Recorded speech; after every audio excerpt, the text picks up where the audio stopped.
Sweet, you ready? Yep. Awesome. Hello, guys. Welcome back to another episode of the Wave Running Podcast. Today, we're joined here by Jack Anstey. He is a professional runner for Under Armour Dark Sky, and he is Australian. He represented Australia in the World Indoor Championships in 2022 in Serbia, Belgrade. So we'll chat about all things running, being a professional runner, and yeah, a bit of the tough times you went through as well to, I guess, make you a bit more relatable to the listeners as well. But I think this will be a great episode to get some insight from what it's like to be a professional runner. So thank you for coming on. How are you going today? Yeah, absolutely. Yeah, no, good to be here. Thanks for having me. Yeah, doing good.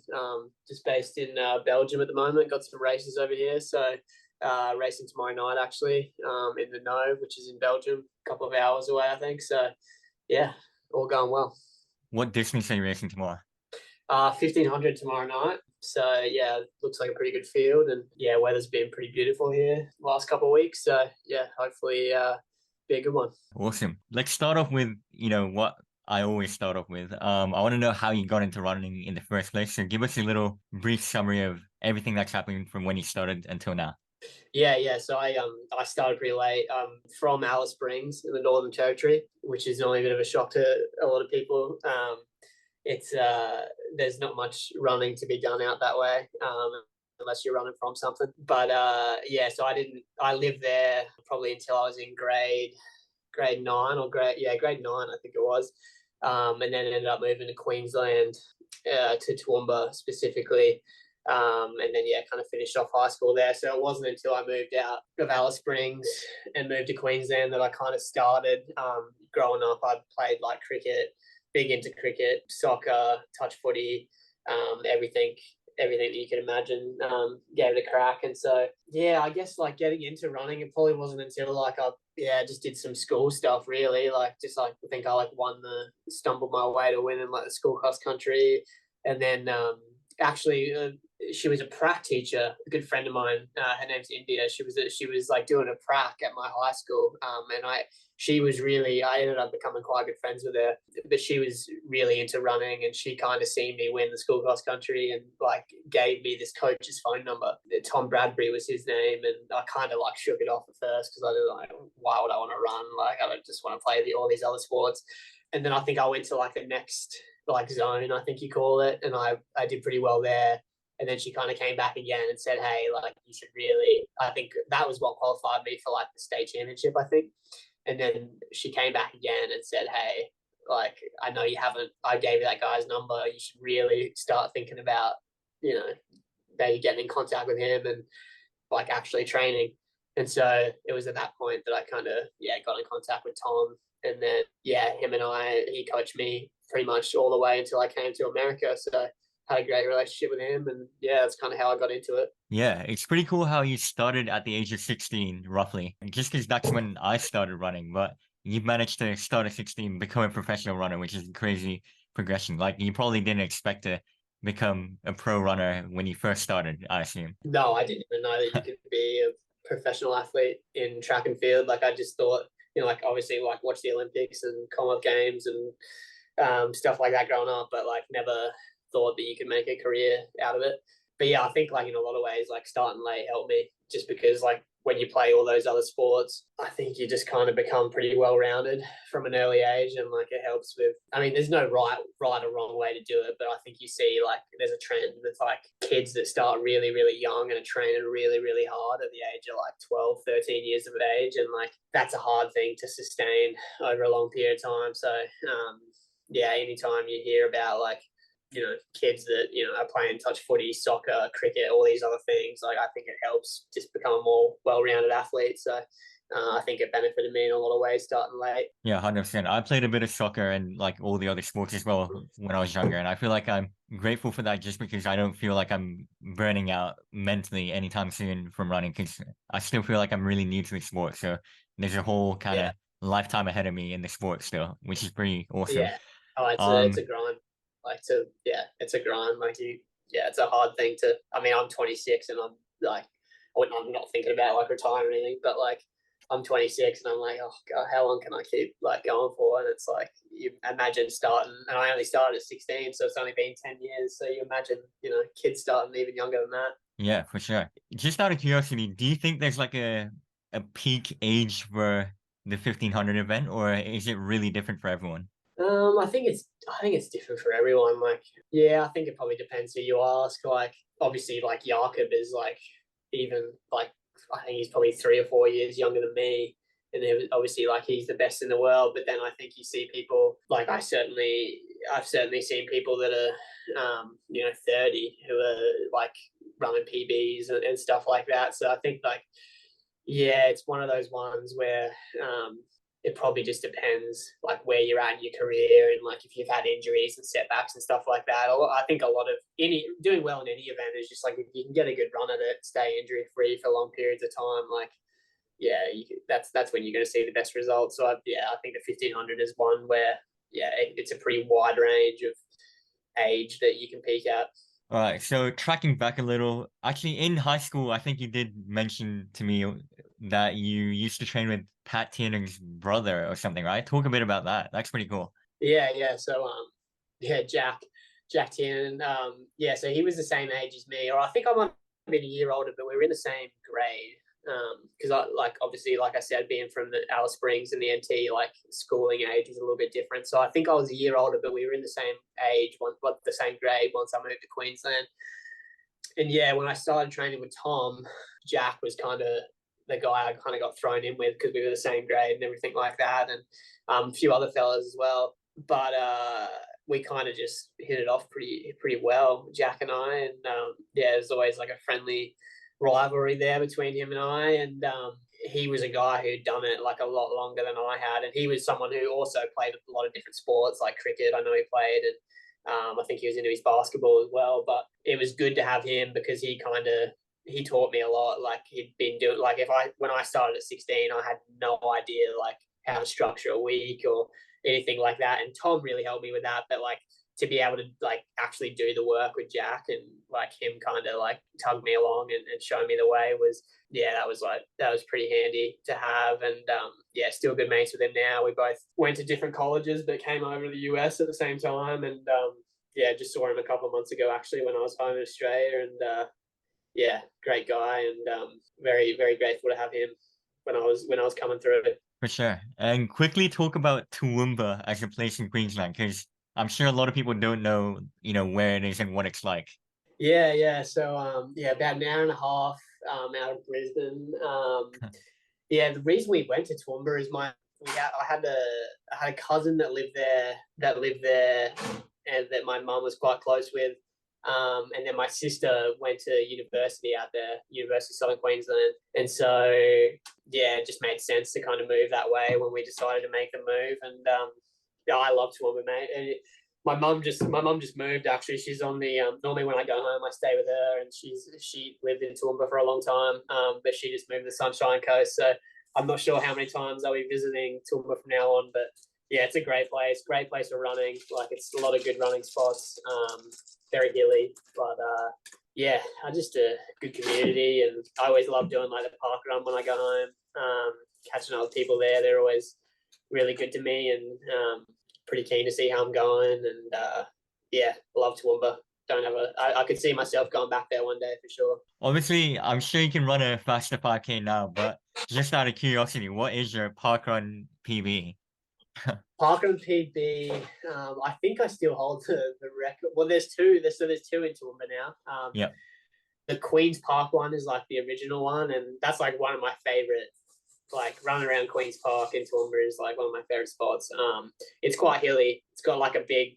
It's the same loop twice, and I think there's like a 500 or 600 meter hill coming up the like each time.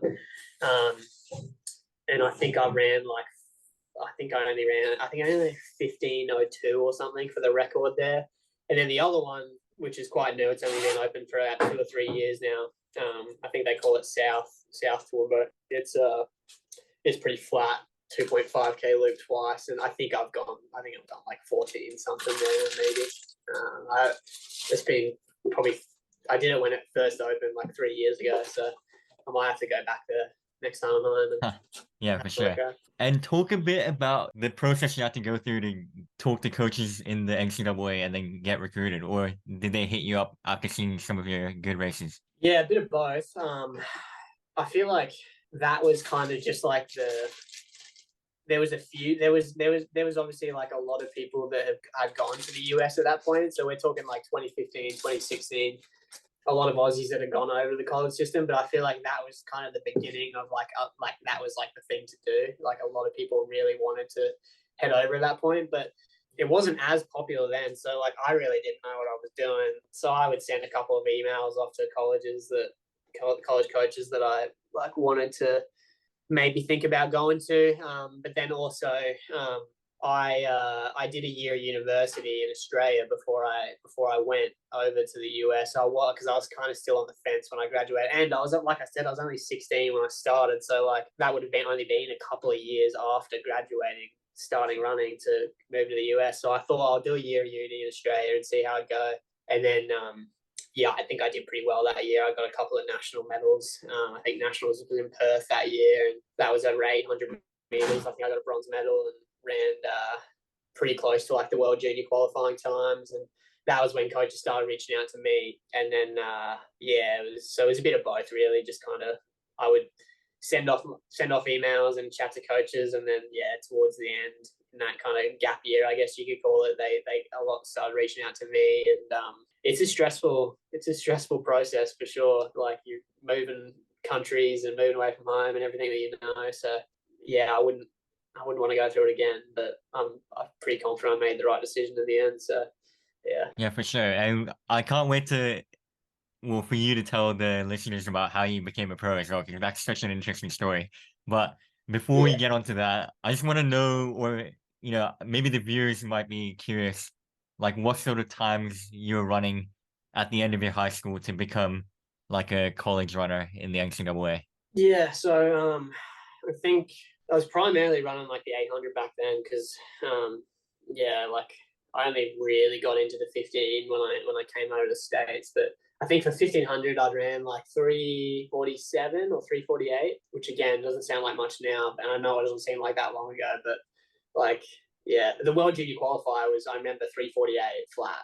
And I don't know what it is now, but I think it's quite a bit faster. But yeah, and then in the 800, I think I ran, no, I hadn't broken 150, but I think I ran like 150 dead, like 150.0 or 150.1 a few times. Yeah, and it wasn't until I got over the States that I broke 150. But yeah, that 150 and 348, I think. Yeah. And yeah, I'm curious myself, but was Illinois like quite a cold state in winter, or is it like quite all Oh right? yeah, man, it's yeah, shocking.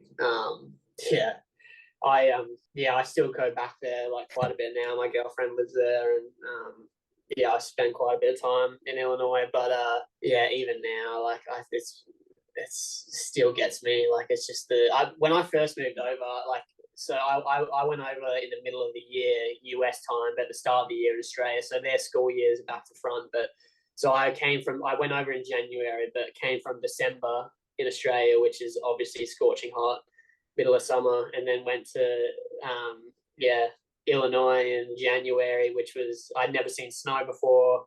It was absolutely like horrid, especially like that's the other thing too, is like it's not just like you living in it, like you have to train in it as well, like which is a completely like you going out and putting whatever 120k weeks in, yeah, snow and yeah, just windy and oh god, yeah, not fun, but yeah. Yeah, what are So some of the struggles that you have to go through in terms of adapting? Like, I'm also curious in terms of the training side. Like, did you have to warm up extra long before your workouts, or how did that work?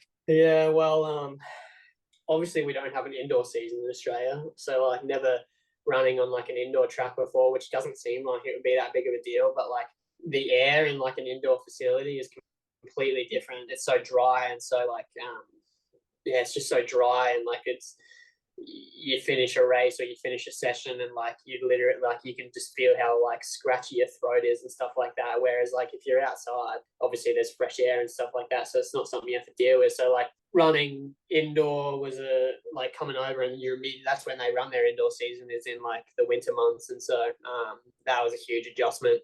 And then I was just getting sick all the time, like just being like the winter over there and not having been exposed to stuff like in the past, like just getting like remember I got what's called, I don't know if it's a thing in Australia, but I got what's called strep throat. Have you ever heard of that? I've heard of it, but I don't know too much about it. I don't think it's a big. I've never heard of anyone having it in Australia. Maybe I'm wrong, but yeah, it's basically like a yeah, you get pretty sick, and it's pretty popular in the US. But I remember I got it twice in my first semester, which is like Yeah. pretty crappy. But I got that, and then I was just like couldn't stay healthy for that first kind of semester, and there's a lot of lessons learned. But yeah, it's all part of the fun, really. Just you're in a new country, everything's new, and yeah, loved every minute of it. So Yeah. What about like culture wise? Is it different or is it pretty similar? Because like I've moved from Thailand to Australia and I found that the culture was pretty different. But I've gotten used to Australian culture now and I absolutely love it. But yeah, I'm just wondering if right, there's that difference between Australia and the US. yeah, I think like your transition would have been a lot different to mine. There is like obviously a culture. It's not the same culture, but like so there was a lot there. There's definitely some learning curves and stuff like that. But at the same time, like it was a pretty quick assimilation. Like you can like obviously like the language is exactly the Yeah. same, and like school wasn't all that different from how it would be. Like I imagine that would have been a really big change for you. Obviously you've got like track and athletics is that buffer to communicate with people. So like I didn't struggle for friends at all because like you go in and you've got a team immediately. So you can kind of like lean on them and there's no like there's no like awkwardness because you've got that to talk about kind of thing. So that was really helpful. So yeah, I obviously a bit of a transition, but nothing like too difficult, I would say. Yeah, for sure. I want to know more about the NCAA experience, like being in a team and the benefits that you get from it. Because I know they treat you really well, like pretty much like professional athletes. I'm sure you can tell us the differences a bit later. But is it true that they kind of pay for your flights and, cater all the meals and give you all the recovery tools and all that? Yeah, no. So yeah, I was lucky. I was on a full scholarship at Illinois State, and yeah, no, they were really good. I mean, compared to it's funny, right? Like Illinois State is not like a powerhouse NCAA school. It's what they call like a mid major. So like it's Division 1, and you go to a lot of good competitions and meets and things like that. But compared to like a University of Oregon or Wisconsin or stuff like that, it's not like to that level. So like it was really funny because I think a lot of people on the team would envy those programs because they're like, oh, look at all the gear and stuff they're getting. But for me, coming from Australia, like everything that I was getting there when I stayed, I was like, man, this is unbelievable. Paying for flights to competitions and getting shoes and like just I mean getting school paid for, getting a free degree. So when people were like, oh man, look at Oregon, like I was just like, this is like a bit of a perspective thing, I guess, because I was always just pretty happy with what um, I felt like I had all the tools that you needed to be successful. And so, yeah, it was a pretty unreal experience. Yeah. And I remember you said you studied sports science as well, like me, but was that the year that you had in Australia or did you do that in the US? No, so I started off doing a teaching degree in Australia, and it wasn't until I came to the US and changed a few things that I ended up going with that. And so I'm actually just like finishing off that teaching degree now, just like online while I'm running pro. So I've only got a couple of semesters. I kind of did that year of the teaching degree, and then did the sports science degree, and then kind of just been trickling away like a couple of classes a semester on the teaching degree. So hopefully I'll finish it by the time I'm done running. But yeah, That's cool. And yeah, now let's get on to like your progression in the NCAA. So I assume you were there for 4 years, is that correct? yeah, well, with COVID, it was a bit of a mess. Yeah, I think it was 5 years in the end with COVID because it was right. all, I decided to, that's a whole Yeah, different some people got story. like an extra year of eligibility or whatever for some of the sports and stuff. So yeah, that makes sense. But do you have like a highlight year or were you pretty steady throughout the whole thing? Yeah, I pretty much improved. I improved every year time wise. Even with all those kind of struggles the first year, like I was still able to run some PBs, and I think that was like really encouraging because I thought, well, if I've come over and not only had to assimilate to, this new, a new country, new coach, new school, like getting used to all these things. I'd had all those like setbacks sickness wise and stuff like that as well. So to still be able to run some PBs, I thought, okay, well, if I can work this out, stay healthy, and like come back and I'll be used to my surroundings, like I should be ready to go. So that was kind of encouraging. And then, but yeah, in terms of best years, probably 2019 was probably in terms of like a breakout, like a bit of a breakthrough year. 2019 was probably that. I was broke 4 minutes in a mile that indoor season, which was pretty exciting because I'd kind of been on the fence there for a little while, so that was really exciting. And I think only one other person from my university at that time had broken 4 minutes previously, and he was an NCAA champion. So that was kind of like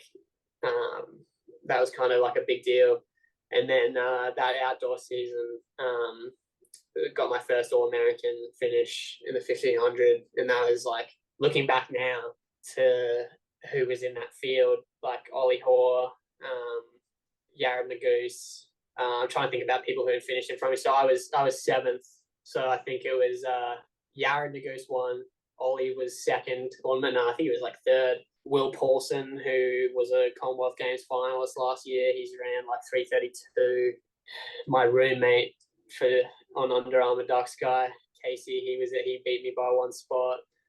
Another guy called Casey Comer, he's running professionally for Underarmour as well. And so like it was pretty cool, like looking back now to see like everyone like where they are now in their careers and stuff like that. So that was probably my biggest breakthrough year. And then kind of after that with the pandemic and stuff, there was some other pretty cool highlights, but it was a very different, after the pandemic, it was just a very different feeling, like with seasons being back to front and like just everyone scrambling and stuff like that. So yeah, it was a bit different. And yeah, did you say you struggled a little bit in your final NCAA championships? I remember you saying something about that. Yeah. I was meant to graduate in 2020, and the pandemic hit, and so I like thought I was pretty much screwed, and I was done. And I found a way to kind of change some stuff academically and be able to come back in 2021, which I'm really grateful for. And 2021 was going incredibly well. I think I'd broken the school record, a conference record. Conferences it's hard to explain, but just a group of universities that kind of group of compete against each other that before moving on to yes, higher level. exactly. Yeah. So I'd broken like the conference record in the 1500, school record a couple of times, PBs, conference titles, and so I was just feeling like, okay, like the stars are aligning here. This is going to be really good. Having a great year, and then it gets to the regional. I win my first race, like fastest out of the 48 guys that qualified for that regional, and then the second round comes along, and I'm feeling great, and I didn't actually run that poorly. I just so is the 1500, as is the 1500. I just kind of got like, it was tactical, and we're all kicking down the home stretch, and I got out leaned and first person to miss out. And then, it's like, it was just crazy because like in my mind, there was no way I wasn't like qualifying. And all of a sudden, like you finish and you look up at the board and like you're done, like that's your college career finished, like 4.5, 5 years done. And so that was tough. Tough way to go out. And obviously like I had the goal to run professionally and get a contract. And at that point, everything up to that point, I thought performances wise that year, I kind of didn't deserve one, but I was doing all the right things to put my name in the hat. And then for that to happen, I thought there was no chance of me getting a contract, and I was basically going to have to move back to Australia. And just I don't know what I didn't think anything beyond that weekend. Moving on to that pro contract, the really interesting story. Like this is such a great example of like how something bad can become a silver lining, basically. So I definitely want to talk about this, or I want you to talk about it to the listeners, because it's so interesting how like you got COVID and then you ended up getting a pro contract because of that, technically. So yeah, talk us through that. Yeah. So after that race, I ended up I actually ended up like continuing to race throughout the summer.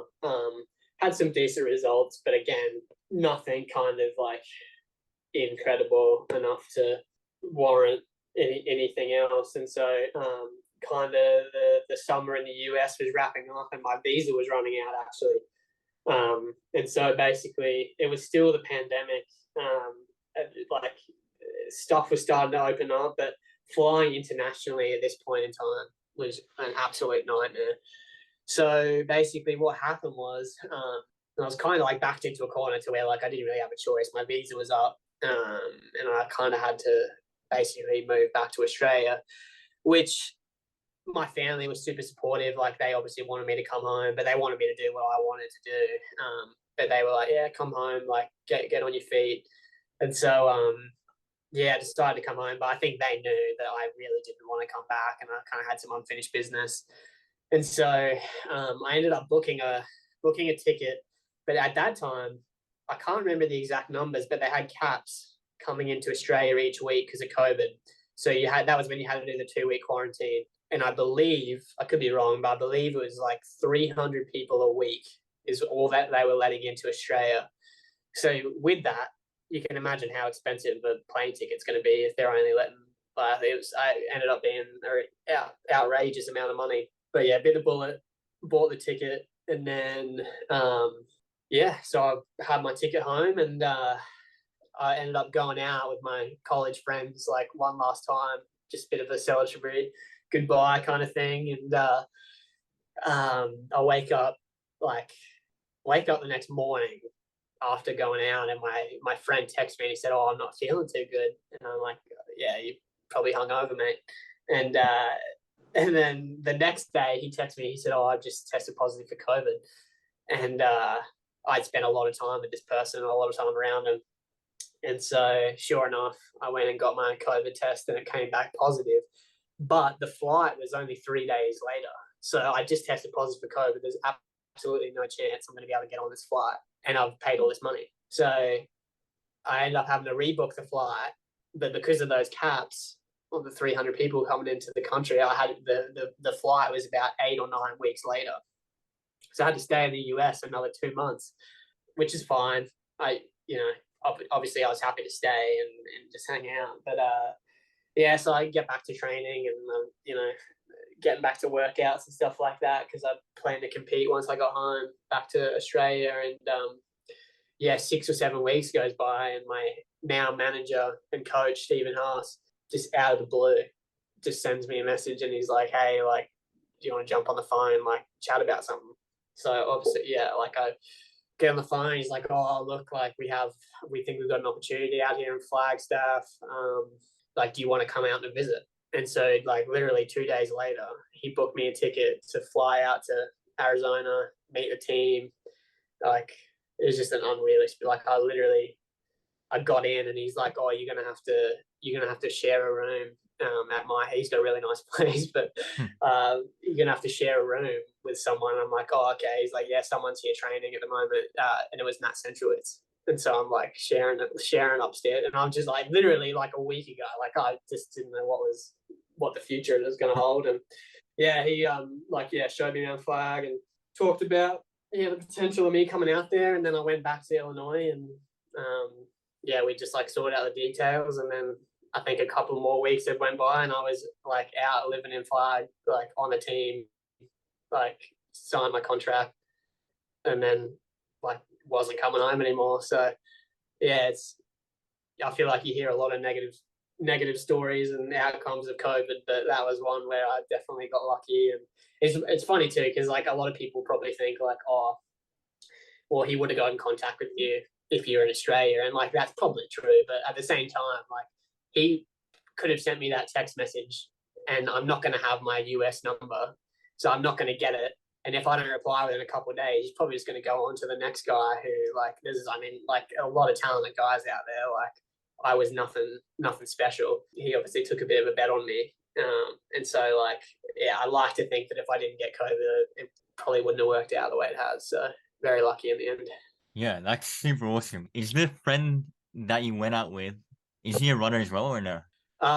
He's probably gonna kill me for saying this, but it was actually my old assistant coach at ISU at Illinois State. So he hasn't worked there anymore, so it's all good. But yeah, he was an old coach there, and I was pretty close with him. So Mate, yeah, you owe him for that pro contract, man. Like, it, he likes to remind me all the time as well. yeah, that's so awesome. But yeah, was Under Armour Dark Sky like a new thing back then, or was it already pretty established? Yeah, so that's another lucky timing thing, I think, is like, so we were just coming out of it. 2021 was obviously the Olympic year. And so that's kind of after an Olympic year is I think when you see the most movement in terms of like groups either disbanding or like rebuilding, stuff like that. And so yeah, they just had the Olympic year and they had started like Dark Sky had established in I think 2020. And yeah, after they honestly didn't have a fantastic year. And I think with it being after the Olympics, I think a lot of people were either retiring, looking for a new set of circumstances, and so they were kind of looking to rebuild. And I think that's kind of where I got lucky. And yeah, to think to I don't know how much you know about the group, but to see where like I came in and a lot of the other guys came in that year to where it is now, like it's pretty impressive to see like how well people are doing and how things have improved since then. So yeah, it's pretty exciting. Yeah, for sure. And now Under Armour obviously have like three clubs, like you were talking about, where they have like two Baltimore groups, 800 and like distance, and then they have Yeah. Dark Sky in Flagstaff. So yeah, it looks like they're really growing as a brand, getting more professional runners on board, which is pretty cool. Because I know Adam Fogg, who also used to live in Queensland, I know he represents Great Britain, but yeah, he's in Under Armour as well. And then there's also Lauren Ryan, who's also a Queenslander, if I'm not mistaken. I think she's from New South Wales, Oh, but really? Okay. I think then she's actually here in Oh, Belgium at the moment. right. Okay. Yeah, Yeah. I'll ask her to So get off. She's definitely spends time on the Gold Coast, but I think she's New South Wales. gotcha. So, Okay. Yeah. But it's pretty cool how there's a few, Aussies or people who have trained in Australia, part of Under Armour there now. And yeah, hopefully there's more Aussies down the line. But I think what I definitely want to move on to now is you making the world indoor team. So I know there was a little bit of a backstory behind that on how you got in, and you actually flew from the US to Australia and then found out that you made the team, and then you had to fly back out to Europe. So talk through that as well, because that's an incredible opportunity to represent your country. yeah, yeah. Obviously, like that's like the pinnacle, right? Like whenever you decide that you want to take running pretty seriously or any sport pretty seriously, like represent your country is always at the top of the list of like things you want to do. So yeah, something I'll definitely always remember. But yeah, pretty wild lead up. Again, but this was only like 3 or 4 months after I'd kind of just like moved to flag and everything was new in flag and like just like signed this contract and like really stoked with my situation. So like yeah, to tick that off in like the first 2 or 3 months, like yeah, you go from like you're moving back home, like there's nothing like not that there was anything negative at home, but like you go from that to like yeah, you're now representing your country like 3 months later in like a world championship. Like it was pretty unreal. But yeah, so I ran the standard, like the qualifying standard in Boston that indoor season. And I remember, I'm trying to think. Yeah, so basically, the easy way to put it is Ollie and Stewie, who are obviously like both top 5 guys in the world. So like they were both going to run the 1500, and there was only 2 spots. So like obviously, with those two making that decision, like I'm not upset at all because it's like that's the best chance for Australia to do well at a global championship is having those 2 guys run. So I basically, even though I'd run the standard, like we pretty much knew that I wasn't going to get selected. So I basically decided to fly back to Australia to prepare for nationals, which were in March. Get there. My plan was to get there a couple of weeks before and just like get rid of the jet lag and get a little bit of training in before that. But then as it turns out, Stewie ended up. I actually don't know what it was, but I think it was like COVID complications or something like that. So he like had to pull out of the world champs, and so I had like it was just bad timing because I'd flown back to Australia and I literally it was the day I got in. I was in the airport and I had like 3 or 4 missed calls from. I actually didn't know who it was at the time because it was just like a random number, and then my mum actually had a missed call from the same number, and then that was when because I must have put her down as like a next to kin or something like that. And so she's like, "Oh, I got this missed call," and I'm like, "Oh, that's the same number that was calling me. Like, I wonder what's going on." So, like, we're literally driving home from the airport, and I'm like, "Oh, I'd better like pull over and just like give this number a call." And it was the I actually forget his name now, but it was the head selector, and he was like, "Yeah, you're in," and I'm like, "What?" And he's like, "Yeah, we've like basically told me everything that had happened," and I'm like, "Well, I'm in Australia," which was not good because it's a really long flight from the US, and so yeah. But I was obviously just like over the moon to be selected. So yeah, hopped on a plane again. I think it was 2 or 3 days later, maybe got into Serbia, and then the championship was that weekend. And so, unfortunately, yeah, I was not at my best because I picked up a bit of sickness on that travel. All that I don't know if it was the travel home or the travel to Europe, but yeah, picked up a bit of sickness and didn't compete at my best. But yeah, still, obviously, like whether you're sick or not, or you got a little injury, like you're never going to knock back the opportunity to represent your country on global stage. So I knew going in that I was not going to be at my best, but again, like I'm not going to turn like you never know how many that could be my last. I hope it's not. Obviously, like I plan on making a lot of other teams, but that could be your only opportunity to represent your country. So no matter how crappy you feel, you're gonna step out there and do it. So yeah, unfortunate, but obviously still really grateful to have that experience. 100%. But yeah, I think just traveling that much, like going from the US to Australia and then all the way back to Europe, is gonna take a toll no matter what. Even if you're not sick, you'll definitely be quite tired in terms of the transition and all that. So yeah, totally understandable. I actually have no clue how you even did, but we don't need to know. But yeah, I guess that kind of wraps up most of it. But I want to know more about the pro running experience. So I want to know more about how a 1500 runner trains in a week. Can you give us like a brief summary from Monday to Sunday? What does training look like? How many sessions do you have in a week and that sort of stuff? Yeah, it obviously varies a little bit throughout the year, like depending on whether you're in like a bit of a base phase or like if you're racing a lot. But generally, it remains like pretty similar. So, starting on Monday, it would just be like an easy double. I'd probably run like I'm going to talk in miles. I hope that's okay. I'm being That's fine. converted. So 7 or 8 miles in the morning, so like 11 to 13k, and then come back in the evening and do like 4 miles, like 6.5k, and then maybe some strides like 6 by 100 or 8 by 100 or something like that. Put some spikes on. That's Monday, and then the first session of the week is Tuesday. I do 2 sessions, Tuesday, Friday. The Tuesday session is normally a bit more like aerobic, so like threshold kind of work. So I would do that in the morning. Example of that would be like pretty basic, like 5 or 6 by a mile off a minute rest, or 8 by k off a minute rest, something like that, or maybe something continuous like a 30-minute threshold or something like that. So that's the Tuesday session.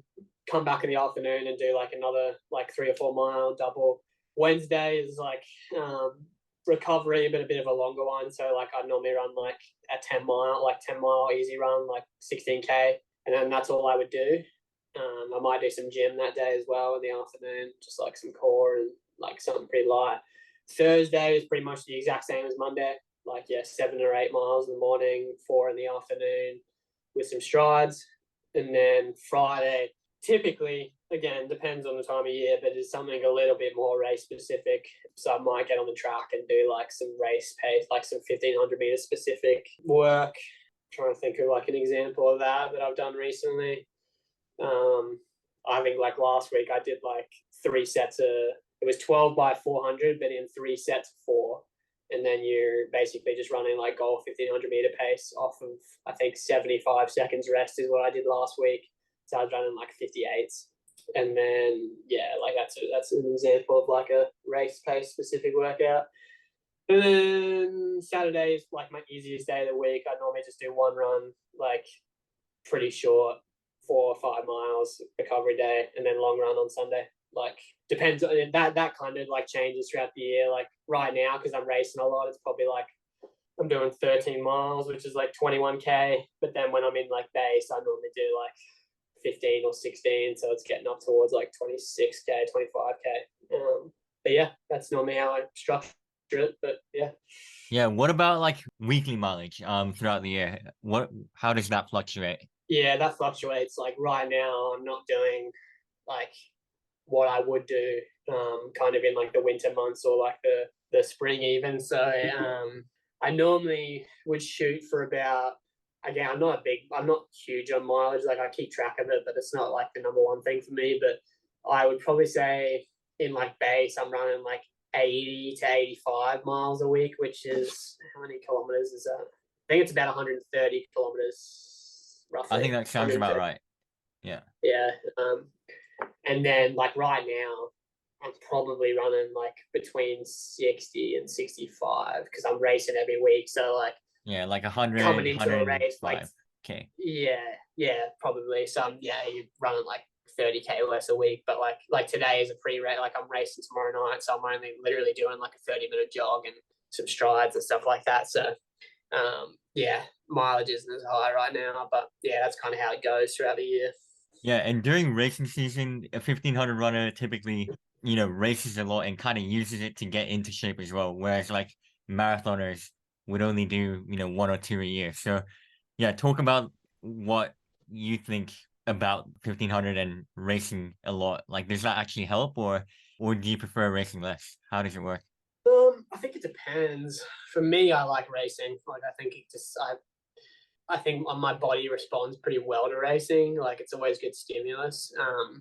That's the thing about the longer distances as well. Like the 1500 is nice because if you have a bad one, it's not like the marathon where it takes such a toll on your body and you can't come back and run another. Like the 1500, you have a bad day and it's fine. You can come back in a week or 2 weeks and have another crack. Whereas like that's the pressure of the marathon is you've got kind of one chance to get it right, and if it doesn't go well, like you're gonna have to wait a few more months to have another crack. So um, that's what I like about the 1500. I think you can kind of by racing more frequently, you can build momentum. Like I had some injuries earlier this year, and like I've kind of used a lot of races to like build fitness rather than like use them as like, oh, I'm going to go out and try and run a PB. It's like it's been a bit of a different goal of like, oh, I'm going to use these two races to like, focus on like sharpening up, and I'm going to use this race to, like I'm going to do a workout after it and try and, get something out of it that way. So yeah, there's a lot of different ways you can tackle it, but I like the fact that you can race a lot and get in more opportunities to be competitive, I guess. Yeah, it's cool to see the progression throughout like the 1500 races that you do throughout a racing season as well. So that's pretty cool. Yeah. And yeah, what are some of the workouts that you do after the races sometimes? What are they for? Yeah, well, I think like when you are racing pretty frequently, you got to make sure that you're like topping up on fitness as well. Like I've raced the last 5. This I think so. Tomorrow will be New York, Pittsburgh. Tomorrow will be the 5th weekend that I race consecutively. So when you do that, although racing is great stimulus, it's probably not as much stimulus as you would do if you were just doing a typical week of training where like you do a hard session on Tuesday and a hard session on Friday. When you're racing, the session on Tuesday isn't as hard because you don't want to have really tight legs going into the Friday race. And then the race itself is not like that long or like that much stimulus to where like it's enough. So if you race in 5 weekends in a row, like you need to be doing more. So I like to do like it's different for everyone, but I like to do like threshold after a race. So like you kind of the idea would be that you kind of like zap the legs with a really hard effort like a race, and then like you build a ton of lactate and stuff like that, and then by doing like threshold stuff like 6 by a K or something, or a 20-minute like build or something like that, like you're kind of not only you're learning to kind of buffer lactate because like you've got all that lactate from the race, so you're kind of like getting rid of it by doing the threshold stuff, but also like you're topping up on that fitness that you haven't really taken care of throughout the week prior. So it just depends. There's different in different points of the year, like you want to be doing different stuff, but like that's briefly how I think about it. Yeah, there's probably a mental component as well, because like obviously if you can do a solid progression threshold or whatever after a race, then it'll probably help with your mental strength and confidence as well that you can bring on to the next few weeks into the race as Yeah, well. exactly. So yeah, there's a few Yeah. ways to think about it. So there's a lot of benefits, I'd say. And going back to racing often, like even if you have a bad race, I'd say a bad race is still kind of a good workout in a sense. So it's Yeah. kind of good to Oh like, yeah. do it frequently, and yeah, it's like getting the reps in basically. Yeah. Exactly. Yeah. And you can't really like, I think there's a lot of pros that like don't race that often and like you can't replicate in training like the nerves of like competing and stuff like that. So like that's another reason why I think it's good to race pretty often is like it's if you go a long time without racing, like stepping out there again can be pretty daunting. So yeah, I think it's good to race often. For sure. And there's also like the whole world of tactics in a 1500 race too. So what kind of tactics or what sort of racing styles do you like? Do you like, an honest race, or do you kind of like kicking down? I guess because you're an 800 runner, originally, like you would like the kicking down races sometimes. Yeah, I do. You just don't get many of them anymore in the 1500, unfortunately, and Sure. it's changed over the last couple of years. Like when I first went to college, like it was all about, it was all pretty tactical. But yeah, now I feel like most championships are still pretty quick. So yeah, I think it's entertaining to have tactical races, but at the same time, it's also fun to watch people run quick. So for me personally, I still like a tactical kick down, but yeah, again, you just don't see it much anymore. Yeah, for sure. And would you say your racing tactic is pretty similar all of your races, or do you like experimenting with, going straight to the front and then like in another race going straight to the back to kind of get your experience up in terms of different types of races? Yeah, I like to experiment. Like tomorrow night, I'm probably just gonna have a crack and like get up there and be aggressive. But like in my previous races, like especially like building fitness, like I've been more towards like the middle or the back. Um, it's yeah, I like to experiment just to see what different stuff works. And if you're always running it the same way every single time, like there's things that can upset that. Like someone can have the exact same plan and your plan might go out the window. So if you're putting yourself in different situations, that's how you're probably going to have the most chance of being successful, I think. So yeah. Definitely. Moving on to the last kind of section of the podcast, I have a friend that wants to know more about the strength routine that a runner goes through. So, do you have any like exercises that are go to, or yeah, any muscle groups that you like to work? Yeah, mine's kind of like evolved this year for different years to where like I've been really lucky to stay healthy and not have many injury issues. But this year, for whatever reason, I've torn my right calf and I've strained my left at different points of the year. And so a lot of my strength this year has turned towards like taking care of those issues and those deficiencies. So like a lot of kind of rehab on my soleus and gastrocs and stuff like that, and just doing like a lot of strengthening exercises for them. So it'll be like a lot of calf raises, weighted calf raises, doing stuff to even like strengthen my toes. So like doing like toe walks and stuff like that. And then also like stretching the muscles. So like I'll do a lot of activities that kind of like isolate my soleus.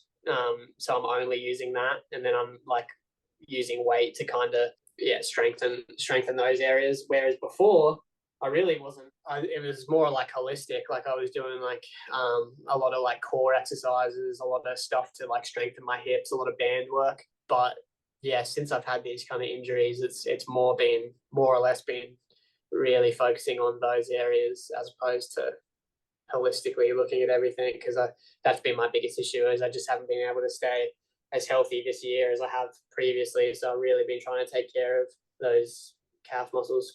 Yeah, for sure. And in terms of like the specific way that you do calf raises, because I know there's a few ways. Like some people use the Smith machine where the Mhm. bar is like fixed and you can actually just move it up and down. Some people just use a normal barbell and a squat rack. Some people hold dumbbells and stuff. Also, there's like isometric holds as well, and then eccentrics and also just actual normal concentric contractions. But what do you tend to do the most? Yeah, so like coming back from the injury, it's a lot of eccentrics because I'll like it really just depends like where you're at, but like I wasn't at the point where I could do strengthening exercises, but not with like a ton of weight or anything like that. So it'd just be like a lot of eccentrics and like getting kind of used to like the movement and stuff like that. And then when you start to feel a bit more healthy, that's when you can do pretty much all of what you just said is like what I'm doing. Like I'm doing, yeah, like the like barbell where you're kind of isolating the soleus and stuff like that. The soleus is where I've been having like all my issues. That's kind of where everything's kind of stemmed from because once the soleus gets really tight, you strain that, like the whole gastroc kind of tightens up with it, and then that's when you start having lots of problems. So yeah, I guess to kind of answer your question, to start with, it's a lot of eccentrics, and then once I start to feel a bit more comfortable, that's when I start like getting a barbell, using some weight, stuff like that, and yeah, just like staying on top of that and probably trying to not overdo it as well. I think I got guilty with early in the year, like trying to rehab a little bit too much and like almost like stressing the muscles a little bit too much. Now I just try and do it twice a week and be pretty thorough. And then I find that, yeah, I've been able to stay pretty healthy with that twice a week. For sure. And just for like information to the listeners, basically the soleus muscle is like your deep calf muscle, and it's the muscle that copes the most amount of force when you're running. I think it was like 7 to 8 times your body weight or something like that. So I think that's like the most important muscle to strengthen if you are a runner. And the way to isolate it, because you've been talking about isolation of the soleus, is by bending the knee, because that eliminates the gastroc because the gastroc crosses the knee joint. And yeah, you work the soleus a bit more when you bend the knee because you isolate it. And yeah, strengthening that helps because if the soleus is strong enough, then the gastrocs don't have to work as hard. Whereas if your soleus is not as strong, then obviously the gastroc has to compensate for that lack of strength. And that's when you get like a ton of calf injuries. So yeah, I think everything Jack said just now is like spot on. So yeah, pretty good to keep up with your calf raises if you don't want to sprain your calf or tear it down the line. And I guess the next thing I want to talk about is yeah, if you weren't gonna become a pro runner, what would you have done? Like another job or another sport? I'd love to say professional golfer because I'm really into my golf, big and love my golf. But as much as I love it, I don't think it would have been a career for me. Um, just not very good at it, unfortunately. But maybe I'll get better. I think I really do love track and fields. I can see myself like coaching in the NCAA system or even back in Australia. But I do also see myself once I finish this teaching degree, eventually move back to Australia and using that. So possibly that. But yeah, we'll see. Obviously, I can't run forever, so we'll see where the world takes me. Yeah, you should definitely try dabble in a bit of like maybe 5 and 10Ks before you stop there. I'll Yeah, be surprised if maybe you I end with can. 1500. Yeah, that's true. Yeah, maybe I can prolong things a little bit if I move up. So we'll see. For sure. Yeah, and I recently had a podcast guest, Jimbo Fitzgerald. He's the Sydney Uni coordinator, but he has a background in teaching as well. So I feel like that translates pretty well to running coaching. So I'd definitely consider that. And if you have the professional running experience, that just puts you in a really good position as well. So yeah, I think For sure. running coaching should definitely be something that you consider. But Definitely. yeah, Yeah, I mean, I love talking about like the science and like just even the conversation we just had about like the strength stuff. Like, yeah, I'm pretty passionate about it. So, yeah, it'd be pretty cool to have a job in that side of things. 100%. And I know this is jumping randomly back to the NCAA, but you mentioned All American, and I hear this term thrown around a lot, but can you explain like exactly what All American is? Yeah, yeah. So, I mean, obviously, I'm not American, but Yeah. basically, it's different in cross country than it is track. But in track, at least in Division One, first team All American is if you finish in the top 8 athletes at the national meet. and then second team is if you finish 8 to 6 or 9 to 16. But you're all classified as all American, but there's first team and second team, and yeah, I guess it's more just I don't know. Like I never really understood it, but I the best way I can describe it's more just like a badge of honor. Like a lot of people like at college, like I know at Illinois State there's like a list of all Americans and stuff like that, and so it's more just like something you want to throw on the resume, I guess. But Yeah, for sure. it's weird too because they never have like a lot of people these days of like that are in the top eight at like NCAA's are not American. Like you might have like half of them actually be American, and they're like, "Oh, these are your all Americans," and then you got like a Kenyan, an Australian, someone from the UK, someone from Canada. So it's always pretty funny when you think about it. But yeah, Yeah. I always knew that it was like top something, but I just never had a clue. But in cross country, is it like top 20 or something? I think it's top 40 in Okay. cross country. So a Yeah, bit easier in cross country, but at the same time, there's like a lot more people involved because you get 800 runners competing against 10K people as well. So yeah, I guess right. On that the track, balances it you've got out. 8, 15, 5K, 10K, the steeple, 5 events. Whereas cross country, everyone's together. So yeah. Sure. Yeah. Do you like cross country? Uh, no, that's the short answer. I mean, it's a necessary evil. Yeah. I think there's still some benefits to gain from it. Again, That's what a I mean. lot It's on the necessary. mental You got component. to Yeah. exactly, and it builds the base. And it's a that's something where I've got to improve. Like to be honest, like the best 1500 meter runners in the world were in college, like very good cross country runners, and now very good at the 5K. So like, yeah, something I've got to get better at. So be working on it for sure. Yeah. And to wrap up the podcast, talk about your plans moving forward. What are your goals that you have in the near future and I guess long term as well? Yeah, yeah. I think there's definitely a lot of races still to come this year. So obviously, I want to like take care of that.